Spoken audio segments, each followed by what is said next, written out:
नमस्कार, मी बाबा बेलापूरकर. आपण पाहत आहात एकटूत महाराष्ट्र न्यूज. मोहरम मार्गावर संग्राम जगतापांच्या शंभू राजांच्या बोर्ड फ्लेक्स शहरात संवेदनशीलतेला फुंकर घालण्याचा प्रकार झाला आहे. प्रशासन काय भूमिका घेते याकडे सर्वांचे लक्ष लागले आहे.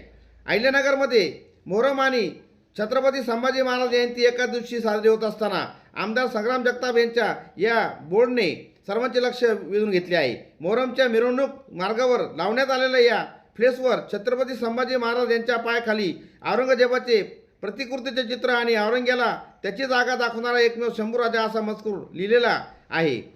संवेदनशील मार्गावर हा फ्लेक्स बोर्ड झळकल्याने अहिल्यानगरमध्ये राजकीय व सामाजिक वर्तुळात चर्चेला उधाण आले आहे.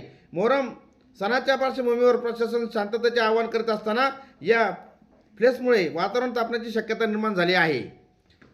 आता प्रश्न एकच उरला आहे, या फ्लेक्सबाबत संबंधित प्रशासन काय भूमिका घेते याकडे सर्वांचे लक्ष लागले आहे. तुर्तास एवढेच. भेटूया पुढच्या बातमीपत्रात. नमस्कार.